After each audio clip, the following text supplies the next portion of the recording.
Assalamualaikum warahmatullahi wabarakatuh. Ya. Waalaikumsalam warahmatullahi wabarakatuh. Jadi di sini kita mau berdiskusikan tentang suatu penanganan penyakit. Tapi sebelumnya boleh nggak kalian perkenalan diri dari fakultas apa gitu kan, dari universitas apa, supaya kita enak kan. Seperti itu. Jadi dipersilakan dari siapa yang mau aja duluan.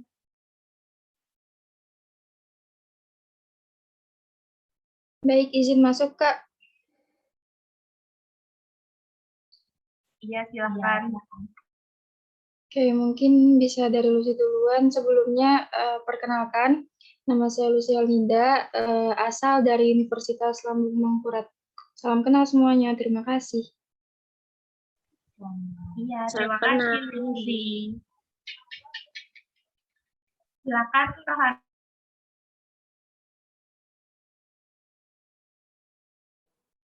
Akulah. Sebelumnya, perkenalkan, namaku Wahyu Abdirahmat dari Stikes Borneo Lestari, angkatan 19. Makasih. Ya, silakan selanjutnya. Mohon izin memperkenalkan diri. Izin perkenalkan, nama saya Laili Mutyagina dari Akademi Keperawatan Kesdam 6 Tanjung Pura Banjarmasin, angkatan 19. Salam kenal semuanya. Salam kenal. Persilakan kepada Putri Maharani. Baik, izin memperkenalkan diri. Nama saya Putri Maharani dari Akademi Keperawatan Kesdam 6 Tanjung Pura. Iya, siapa lagi yang mau berkenalan?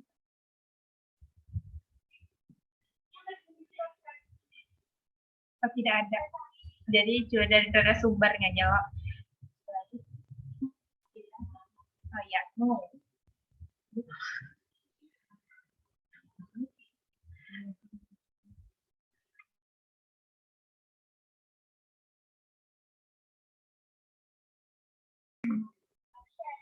Kami mau bertanya, menurut kalian demam itu bagaimana gitu?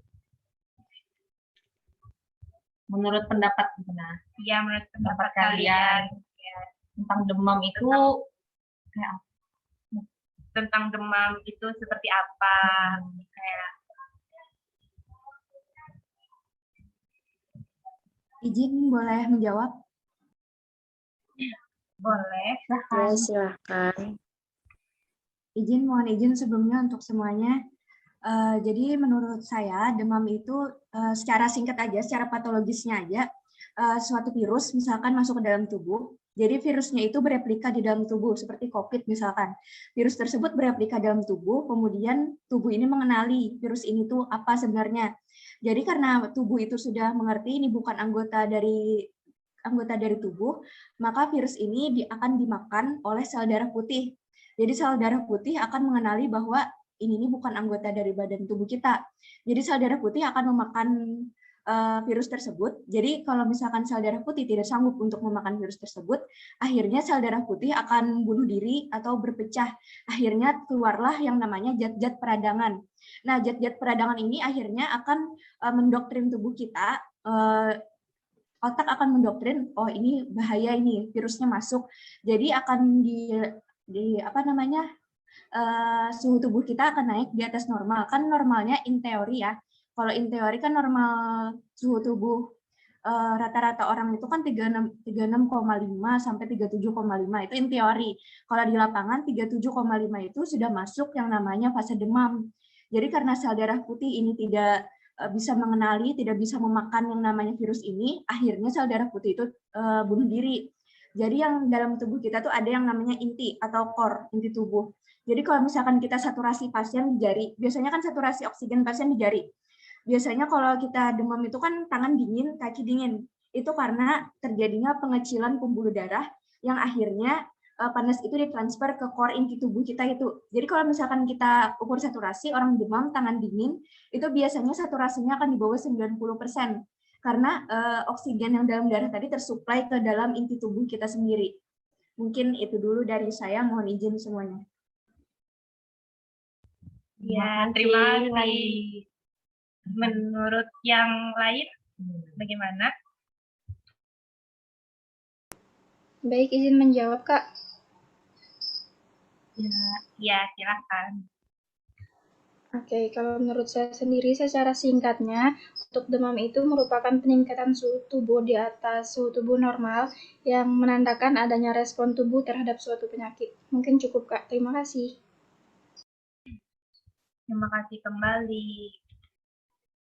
Jadi, ada lagi Kak yang ingin berpendapat?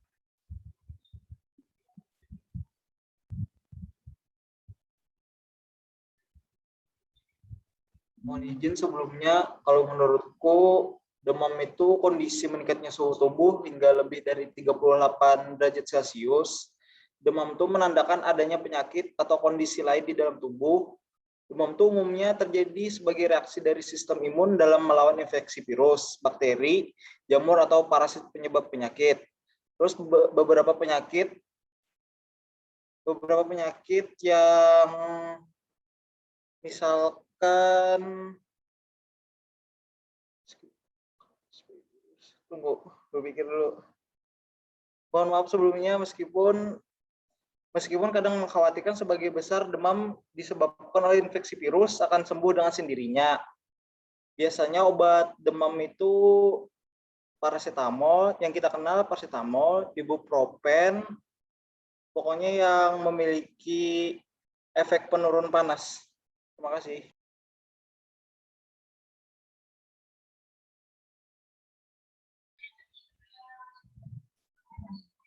Ya, terima kasih.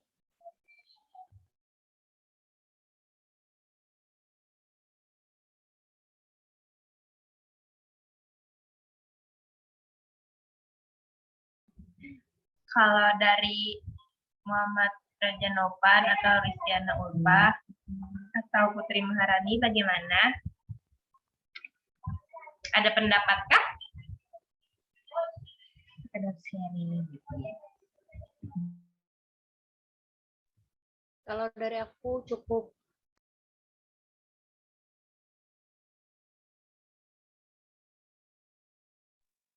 Untuk aku cukup juga.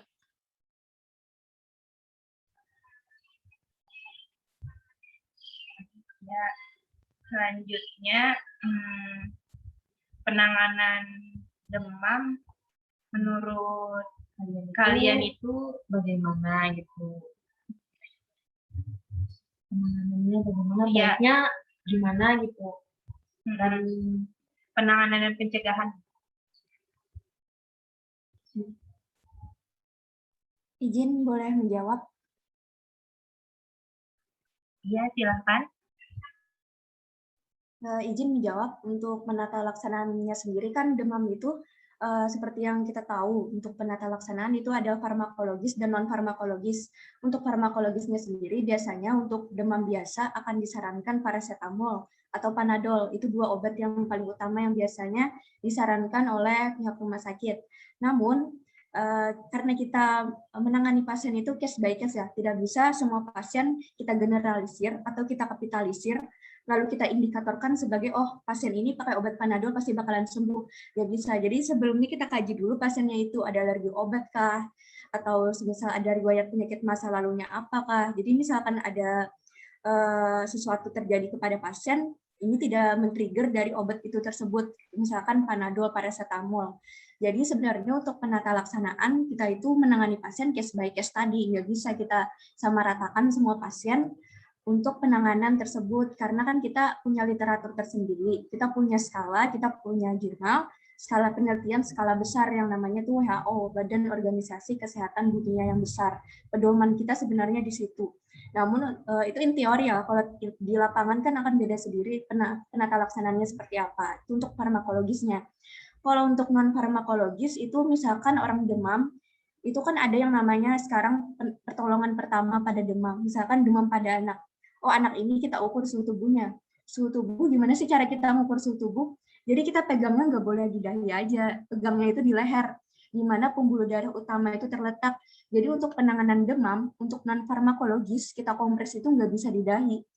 Kebanyakan orang kan kompres di dahi ya, itu sebenarnya salah kompres di dahi. Jadi sebenarnya yang benar itu kompresnya adalah di leher, di pembuluh darah, di aksila atau mohon maaf di ketiak, dan di paha di dekat pembuluh darah yang besar. Jadi nantinya pembuluh darah ini akan menyalurkan suhu yang kita dari kompres tadi, menyalurkan suhu ke dalam tubuh, akhirnya penurunan demam ini akan lebih cepat.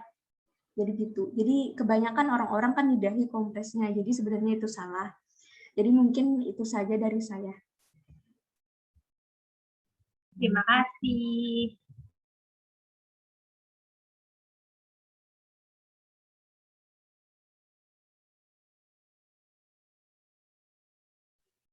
Menurut yang lain ada pendapat lagi kah?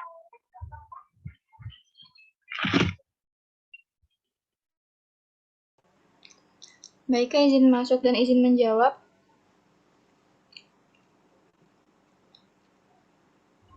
Iya, silakan.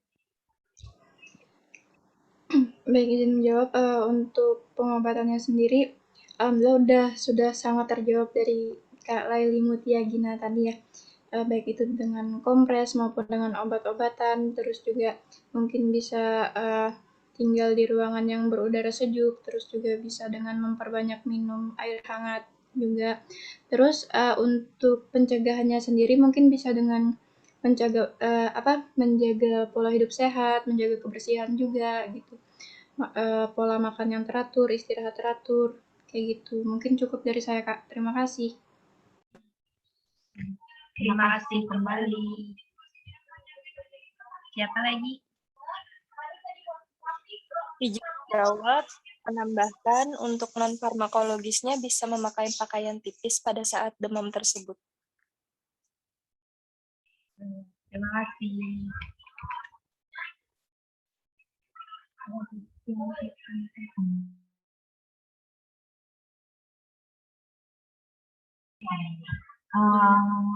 Kristiana Ulpas tadi Mau bertanya, atau kami yang didiskusikan. ya, baik. Apa kami yang mewakilkankah? Dari bagian kami diwakilkan. Inilah, menurut kalian nih, buat anak kecil kalau demam, apakah aman untuk dimandikan atau ada risiko lain gitu? Bagaimana? Ya, soalnya kebanyakan loh kalau lagi demam itu kayak nggak boleh mandi. Kalau anak kecil kayak pernah. Bagaimana menurut pendapat kalian?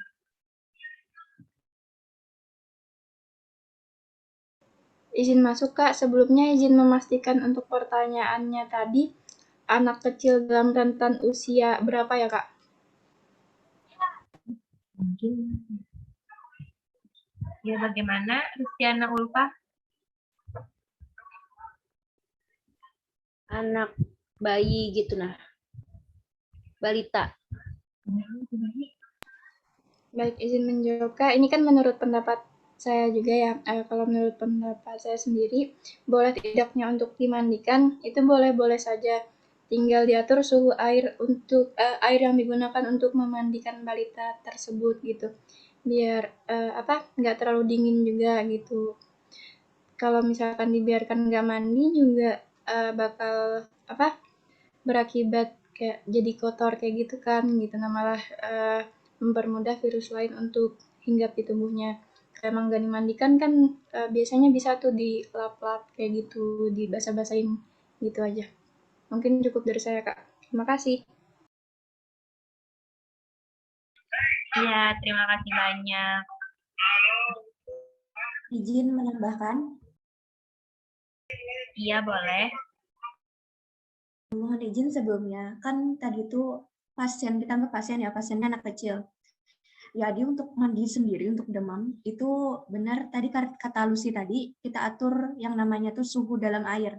Jadi misalkan kita kita mandikan bayi tersebut dengan suhu air yang dingin, maka tubuh dari bayi tersebut akan menganggap air tersebut adalah ancaman. Karena pada saat demam, tubuh akan lebih sensitif terhadap suhu. Jadi kan tadi sudah saya jelaskan kalau kita demam itu ada yang namanya penyempitan pembuluh darah. Dia akan mengirimkan suhu ke core inti tubuh. Jadi kalau misalnya kita mandikan bayi tersebut dengan air dingin, otomatis suhu tubuh kita akan menganggap hal tersebut sebagai ancaman yang mananya akan berkomplikasi terhadap hal yang lain. Untuk itu kalau misalkan dimandikan pun lebih baik dengan air hangat. Jadi itu saja untuk saya. Terima kasih. Iya, terima kasih banyak juga. Kalau menurut yang lain, ada pendapat lagi kah? Atau ada yang mau didiskusikan lagi?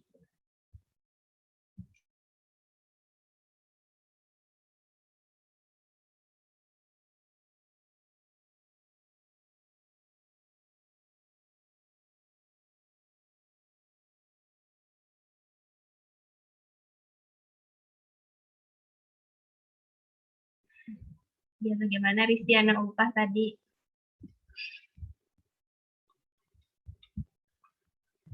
Cukup. Yang lain ada lagi kah? Izin mau bertanya boleh lah. Boleh. Misalkan nih ada bayi lo umurnya tuh di bawah 1 tahun tuh, lagi mengalami demam, kira-kira menurut kalian tuh boleh lah diberi obat pang, boleh lah. Kalau boleh kenapa, dan kalau kada boleh kenapa? Makasih.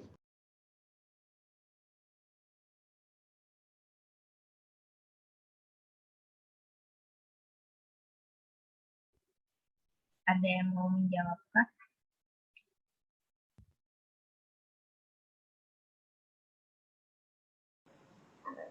Izin menjawab, Kak. Iya, silakan. Baik, untuk boleh tidaknya diberi obat, dari saya bolehkan ada tuh untuk obat-obat tertentu dengan dosis-dosis tertentu. Misalkan kayak obat demam buat bayi kan ada kayak Sanmol drop atau paracetamol drop kayak gitu. Mungkin dari saya cukup. Terima kasih, Kak.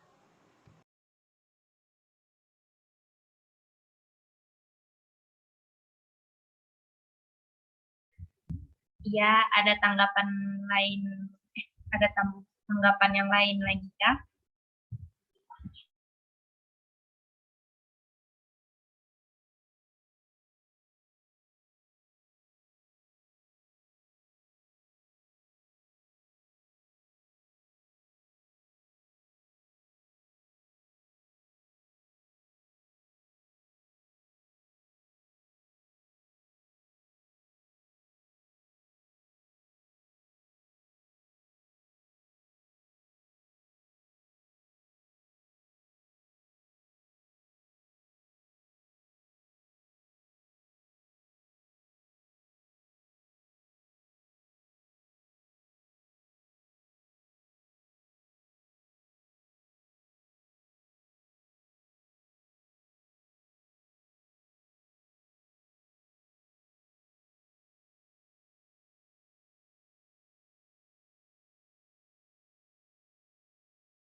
Izin menjawab, untuk bayi yang di bawah 1 tahun lo tadi. Untuk bayi yang di bawah 1 tahun itu dosisnya kurang menguasai, tapi untuk penanganan pertamanya kalau bisa dikompres dulu. Apabila tidak mengalami penurunan untuk demamnya itu bisa diberikan obat yang ditentukan oleh dokter itu sendiri.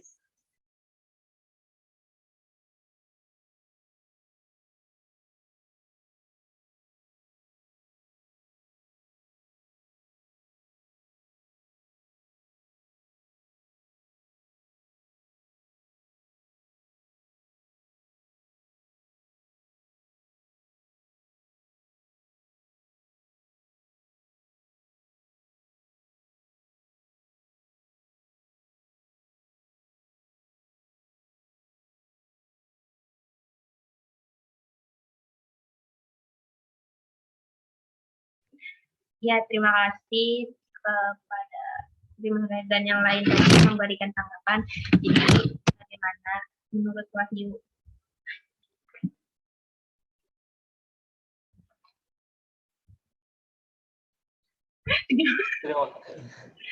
Terima kasih jawabannya. Cuman ada yang ganjal di pikiranku tadi kan, Laili Mutiagina tadi menyambat lo bahwa kalau kompres tuh di dahi itu kurang tepat. Jadi untuk bayi itu dikompresnya di bagian leher juga kah gitu. Dan lo ada produk nih kayak baby fever tuh kan memang dikhususkan untuk di dahi lo. Jadi gimana tanggapannya? Izin menjawab. Mohon izin sebelumnya, untuk bayi sendiri, kita kan kapasitasnya sebagai seorang mahasiswa ya Mas. Tapi kami dijelaskan oleh dosen di kampus bahwa untuk kompres sendiri, penurunan suhu tubuh, kan kompres itu tujuannya untuk penurunan suhu tubuh. Jadi untuk penurunan suhu tubuh, kan sudah saya jelaskan ya di pertama tadi, kalau di dalam tubuh kita tuh ada yang namanya core atau inti tubuh. Jadi untuk menurunkan suhu tubuh sendiri, paling cepat adalah di titik pembuluh darah. Di situ biasanya suhu tubuh akan turun dengan signifikan. Jadi advance-nya lebih turun. Pokoknya kalau misalkan kita kompres pada bayi, itu biasanya tuh di leher, di aksila, atau di bagian paha, karena pembuluh darahnya besar di situ. Sedangkan dengan produk yang bayi fever tadi, itu kan dalam produk tersebut ada semacam ingredients atau bahan-bahan yang mungkin saya kurang tahu ya bahan-bahan apa di dalamnya tersebut. Tapi untuk baby fever sendiri itu memang dikhususkan di dahi karena untuk kompres kan kita kalau kompres kan manual ya. Kalau kompres kan di rumah. Jadi untuk kompres sendiri kan ada yang namanya air hangat dan air dingin. Jadi di jurnal penelitian di Universitas Gadjah Mada itu disebutkan bahwa kalau kita kompres air dingin atau air hangat, kita ukur dulu suhu tubuhnya, monitor dulu suhu tubuh itu berapa. Kalau misalkan sangat tinggi atau high fever, itu tuh biasanya akan dikompres dengan air hangat. Kalau misalkan dengan demam yang sedang atau demam yang misalkan 37 yang fase demam pertama, itu biasanya dikompres dengan air dingin. Nah, untuk baby fever sendiri kan itu untuk penanganan pertama ya untuk bayi. Baby fever sendiri itu bukan obat ya. Baby fever itu adalah penanganan pertama pada bayi untuk menurunkan suhu tubuh. Dia bukan obat yang dikonsumsi. Jadi untuk baby fever sendiri itu memang dikhususkan kepala mungkin karena respon imun bayi tersebut kan kepalanya kan kepala dalam otak bayi tersebut ada yang namanya saraf. Di dalam saraf tersebut dia memberikan warningnya itu adalah ketika di bagian kepala sini dingin maka warning tersebut akan turun. Jadi suhu tubuhnya itu akan kembali normal. Tapi untuk lebih efektifnya sendiri itu adalah di bagian pembuluh darah yang besar. Itu di jurnal penelitian lah, in teorinya. Kalau misalkan di lapangannya sendiri kan lebih banyak memang di dahi. Cuman di teori di jurnal Universitas Gadjah Mada di Ikatan Dokter Indonesia itu lebih aman untuk kompres itu di bagian pembuluh darah yang besar. Karena dia akan mengirimkan yang namanya suhu tubuh tadi ke core inti badan tubuh yang akhirnya suhu tubuh akan turun dengan signifikan yang akan kembali ke arah yang normal. Mungkin itu saja dari saya. Terima kasih. Terima kasih jawabannya. Bagaimana Wahyu? Menurutku sudah terjawab semua. Makasih.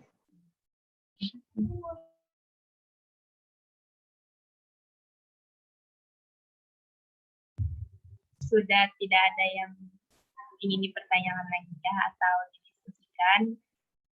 Kalau tidak, boleh kita tutup.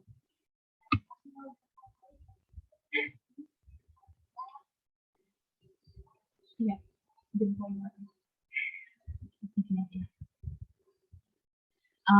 sekian diskusi kita malam ini. Terima kasih kawan-kawan yang sudah merelakan waktunya ya, untuk membantu kami menyelesaikan tugas-tugas.